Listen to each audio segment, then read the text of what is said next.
for the nice introduction. So today I want to talk about my idea about Lost. So I will explain how I came up with the idea to incorporate Lost today. Maybe you know this font. It's actually from the TV series Lost. I don't know if you know that. Just a little information for you. So yeah, Lost, many ways to attach this idea, this theme this month. I choose a different way, and this is how I explain it. First of all, I thought of a personal experience, losing a friend, losing a family member, something sad, but then it's like, I don't want to talk about stuff like this, so I really want to have my more abstract view about this. It also should be like a worldwide issue, not like a very personal one. And also I want to connect it with something I'm very curious about. So it's basically, and in the end, it's like losing the planet, losing resources, losing like a future with the linear economy. What that is, I will explain in the next slides. As Vega just said, like these are the main topics: electronic waste and plastics. So I will dig into this later on. But just to let you know, first about electronic waste, later about more plastic. So yeah, lost in a linear economy. So we right now live in a linear economy. Basically everything the materials, the resources get dug out of the earth, gets produced, gets sold, and in the end we use it, and after the use we throw it away. So basically think about a phone. We use it, we don't need it anymore, a new iPhone comes out, we dispose it, it's gone basically. We lose a lot of value about the product. Most of the time, here in Denmark as well, stuff is still working. We just basically upgrade the phone, it's not broken. And so we lose a lot of value, and this has very negative effects. You can see here like the pre-use phase, in the middle the use phase, which is very narrow, and the post-use phase here. And then thinking about the circular economy, right now people say like if business model in the future don't be circular, they won't have a business at all. So that's a good thing, I hope. And to explain it, basically, it's kind of the similar concept. The first phase is the same, like extraction, manufacturing, assembly, retail, and so on.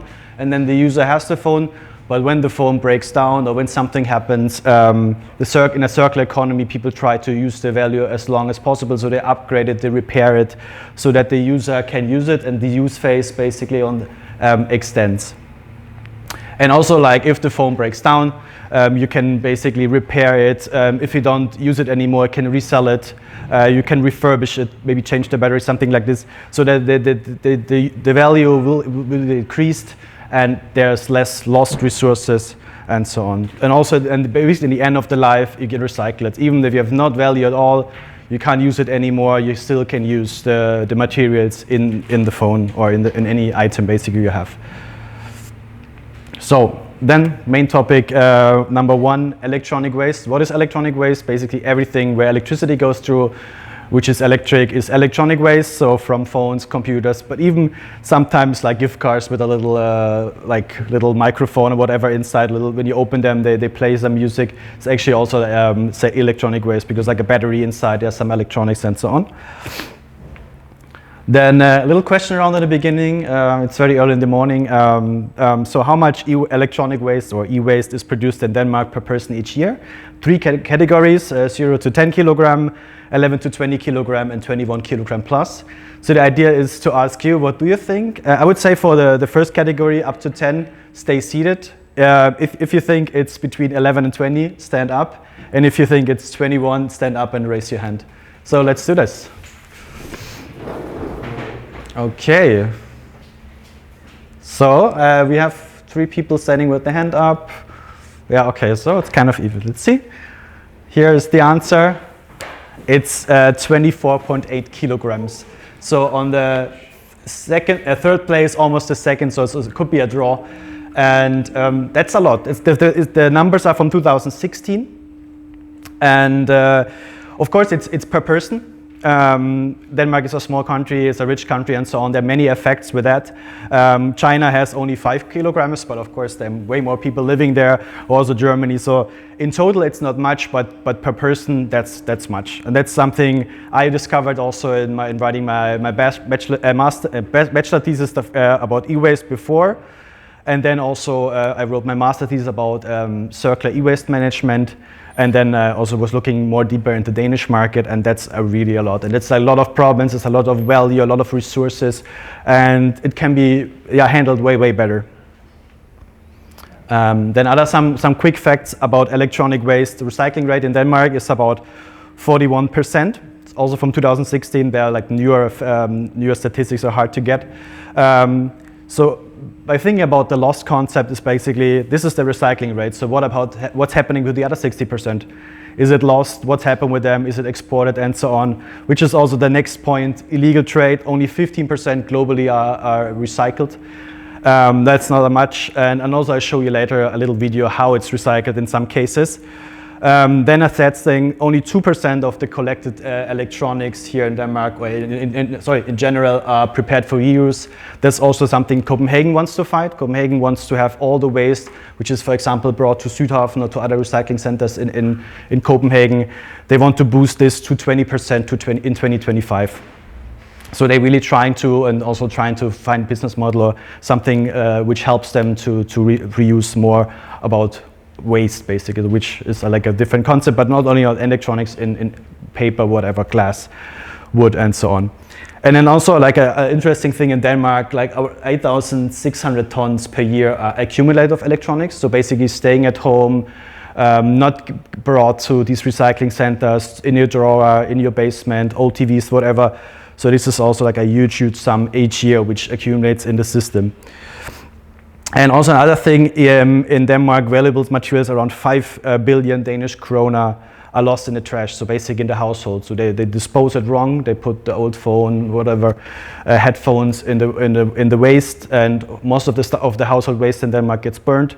And so they lost the materials. They try to get materials out afterwards, after they burn it, but it's really not working for electronics. Just they get the base metals out, not the precious one. So it's around 2.6 kilogram per inhabitant. So that's the video. Let's see how it works. This one? Perfect.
So that's a trailer about the movie Welcome to Sodom.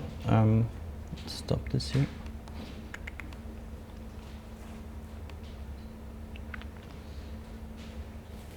So that's also the human perspective about it. So as I said in the beginning, a lot of electronics gets exported illegally. It's not 15% is only recycled worldwide. So to the poor countries, a lot of electronic waste, especially Africa and Asia, is exported. They label it as second-hand electronics, but it's mostly broken. And as you see, basically they burn, for example, cables that the plastic burns, so they get the copper out of at the end. And so they lose a lot of, still the plastic there has a value, and basically by burning it, they emit so many toxins in the air and the soil. So Abu Bloshi is basically one of the top 10 most polluted places in the world, and that's also every place where electronic is dumped illegally is one of the most polluted places. So people there have getting like high rates of cancer and so on because of all the lead and everything electronics. Because actually looking at the electronic device like the projector, whatever, it's not toxic in the end. But of course, if you burn it or if you handle it right, if you just smash something, the materials go out. So there's a huge human perspective, especially for these poor countries. Next one. Yeah, we have a problem. I think every one of you know that. It's right now everywhere in the media, which is good, so people realize it. Here we see a plastic bottle. Plastic is actually not a bad material. The problem is it still stays like plastic. So especially with a bottle, it doesn't go away. If you throw it in the ocean, it stays there for around 300, 500 years.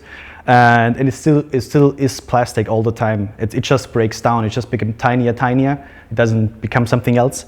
And so we know these microplastics, fish eat it, we eat the fish, and in the end we have it, and also they take pollutants on it. So plastic is a real problem.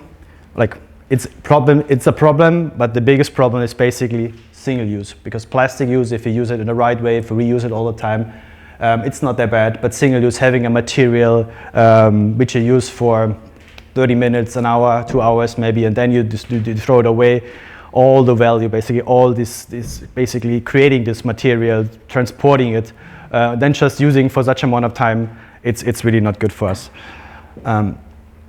Here, first, please have a look at the right side. So they conducted research. They looked at what's in the make beach cleanups and so on. They looked in the oceans from top, like flying over and mapping them and so on. And they found out which are the main marine litter types. As you can see, 49% is single-use plastic. 27% is plastic waste from fishing gear. This is by weight the biggest part for sure. 6% is other plastics, and 18% is non-plastic waste. And here on the left side, you see the top 10 items found at the shore, like top 10 single-use items found at the shore. Number 1, of course, plastic bottles and cups. Number 2, cigarettes. I will tell you something about that later. Third one is like these cotton earbuds. Then fourth one, plastic wrapping for candies and so on. Fifth one, hygienic products. Then the plastic bag also got a lot of attention, which is good. Cutlery as well. 8th place is like cups and lids and straws and so on. And 9th is like balloon sticks and so on. And the last one is plastic packaging for food. I made a green circle there because I will talk about it a bit later. So these are the most 10 single-use items they found in the oceans.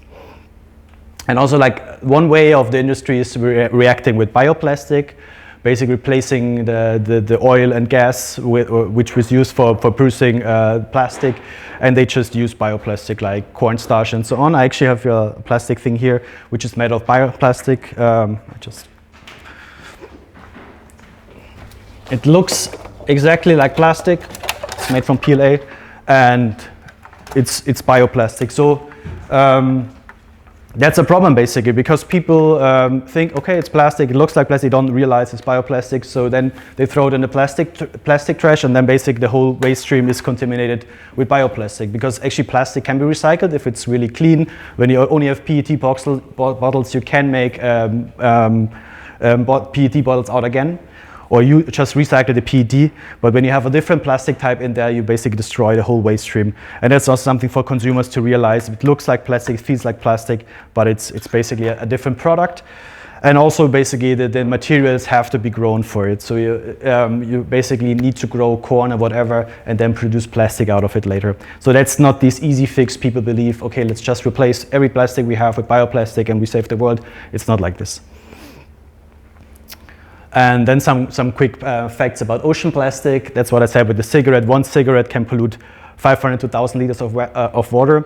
Because also people don't realize basically the filter is made of plastic, and when you smoke the cigarette, all the toxins in the cigarettes of course accumulate in the filter. That's also the goal of the filter.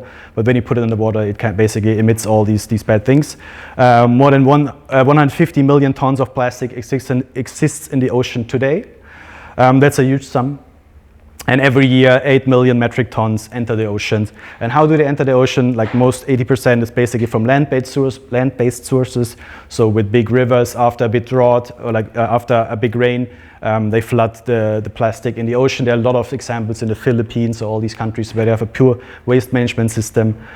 And this basically also occurs for huge losses with ship propellers, and also for the fishing industry, and of course for tourism, because people don't want to stay at a nice beach where there's a lot of plastic there.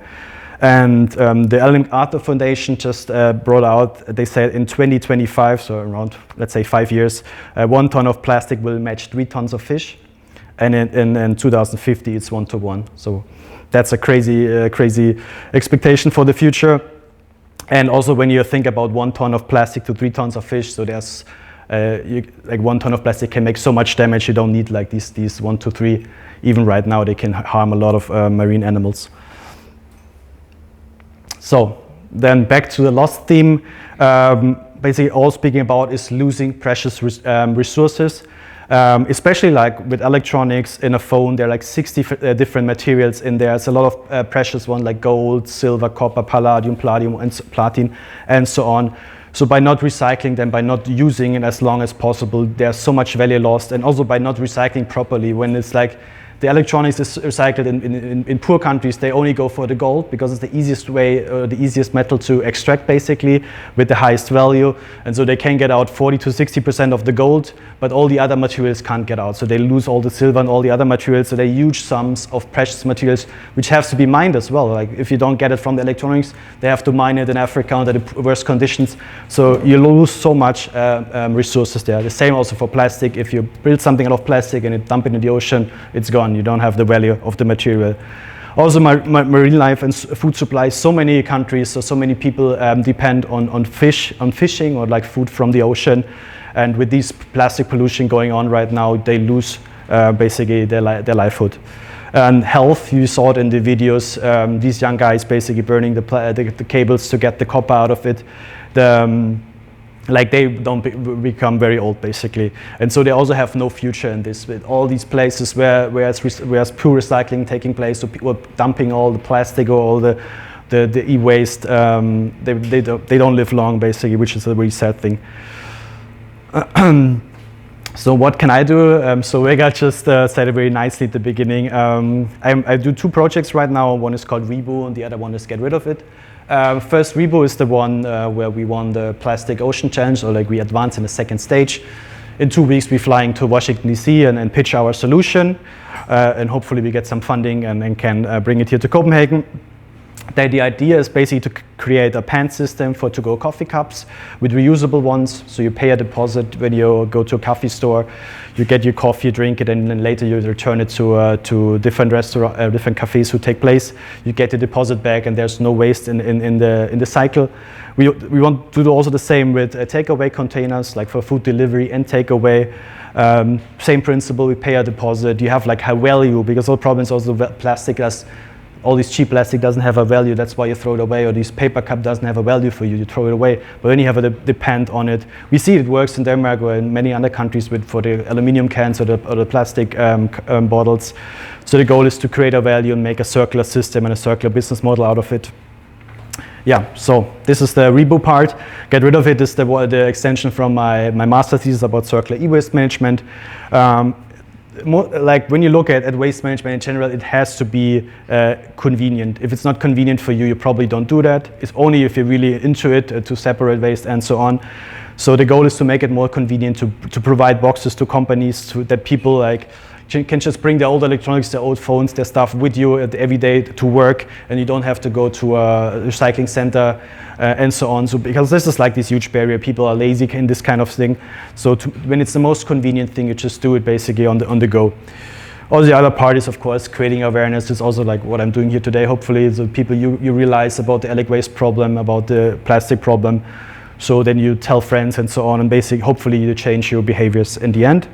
And also to enable reuse, basically, to check the electronics, check if they're still working, we sell them to refurbishers, and they delete the data, and then they get back in the cycle. So what else can you do? Let's talk first about plastic. The biggest thing is try to avoid plastic if it's possible. Of course, it's super hard. We know that everything we buy is basically packed in plastic. Try to avoid it. I think that's the easiest way to also show them that you don't go to these stores which sell their stuff without plastic packaging. A second part is basically separate waste. So Copenhagen, or like all the other countries in the EU, they really need to basically boost their recycling rate, and the more you separate it, the cheaper is it for them to do it. So that's a thing you should do. Avoid single use. I talked a lot about it before. Hopefully we can help you soon about this with our solution. Avoid biodegradability and go for reusability. I talked about biodegradable, so it's not an easy fix, and also it doesn't biodegrade. If I throw this in the nature, it doesn't biodegrade as we should, because it only biodegrades in the perfect circumstance, like an industrial composter and so on. So that's also a thing you should have in mind. And yeah, always look for sustainable options. There are many out there, replacing single-use, new toothbrushes and so on. I think you know a lot of them, and yeah, spread awareness, talk to people about this, and sensibilize people. For electronic waste, dispose it right. Really don't throw it in the household trash. Don't store it at home. If it has a value for you, just try to sell it on DBA or so on. Just give it to someone else, but not in the regular trash. And when you dispose it, please do it in the electronic waste. Upgrade less, repair things. This is easy to say. It's hard here in Denmark. We saw the statistics. But try to fix things, and not like if the screen is broken, buy a new phone, something like this. Also protect the electronics, make sure that the phone lives very long. Buy a screen protector, buy a casing, something like this. That's easy things to do, and it saves you also a lot of money in the end. Or buy a second-hand phone. A lot of stores popping up in Denmark right now which offer refurbished phones. For example, I think Blue City or Green Mine or something like this. You can buy iPhones which were used before, they delete the data in a professional way, packaged it nice, and then you can buy them. And also spread awareness, that's also important.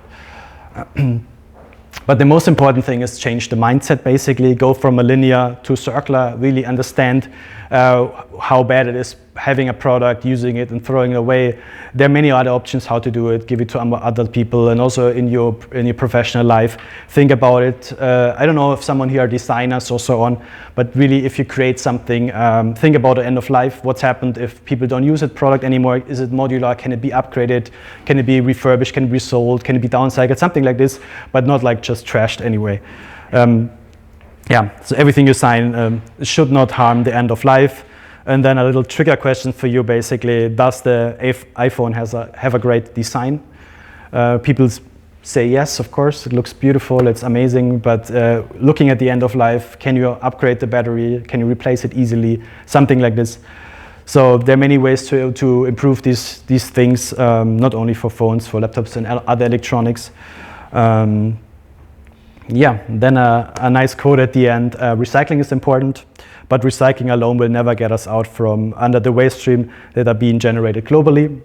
Innovative models that enable and empower reuse have never been so critical in the world of plastic packaging. This is from the Ellen MacArthur Foundation, one of the biggest sponsors of the circular economy. So that's it.